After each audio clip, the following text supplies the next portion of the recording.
অফিসে our time কয়টা? আমি প্রভুরে দিয়ে আজ একটু দেরি হয়। হ্যাঁ, প্রভুরে দিয়ে আজ একটু দেরি হয়। কোন প্রভু ম্যাডাম?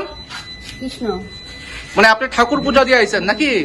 তো অফিস টাইম কি কৃষ্ণ ঠাকুরের সেবা মানে ম্যাডাম? 11টা 9 বাজে ম্যাডাম। দেরি হয়ে যায় আমি জানি স্যার।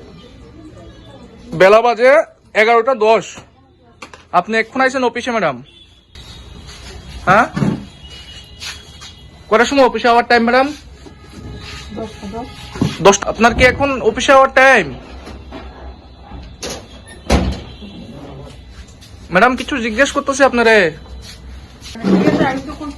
হ্যাঁ, 10টা 10-এ আওয়ার কথা। এখন আপনার নামে তো দীর্ঘদিন ধরে অভিযোগ, প্রত্যেক সময় আপনি দেরিতে আসেন। আর আমি কইতাছি তো মানে আমার দেরি হইতে পারে, আমি একটু দূরে চাই দিকে একটু দেরি হয়ে যায়। আপনার কি নাম? কইতেন না? আপনার অফিসে আওয়ার টাইম কয়টা? কি কমু কোন তো আমার কিছু করার নেই। কিছু অভিযোগ থাকে তাহলে তো থাকবো। আপনি সময় মতন আসেন অফিসে? হ্যাঁ। আজকে দেরি হইতে পারে। হ্যাঁ, আমার দেরি হইছে, আমার একটা কারণে একটা দেরি হইছে।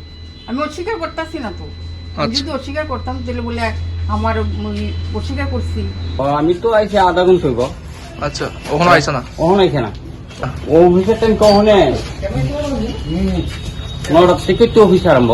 একজন গেছে ও আইছে নাকি সমস্যা দেখাইছে, এরপর ওইখানে আইতাম আরেকটা ডিভিশনে। ও ওইটা হ্যাঁ। 1 নাম্বার বিল এটা ওখানে তাই না বিল রাখতে না, ওখানে বাংতেও দিতে না, বিল রাখতে 100 টাকা কইছে ইয়ে রাখতে দিত, ব্যালেন্স রাখতে তো এও পারতাম। কিরকম সমস্যা হইতেছে আপনারা? আমরা কাম কাজ ফালাই আইছি, আমরা এই বিল দিয়া দিয়ে সারাদিন খারাপ মনে হয় কা সমস্যা হয় না। দিনের মানুষ ঘুরতেছে, ওই দেন তারাও দিতে চাই জানো। দেরি হয় আর কি আইতে। আইসা না এখনো? না। এটা তো তেলে আমরা আমরা আচ্ছা, এই গাবলে তুমি টাইম মতো নাই না, আমি 10:30টার উপরে বাজে। দিলে বাংতি জানা আমি ব্যালেন্স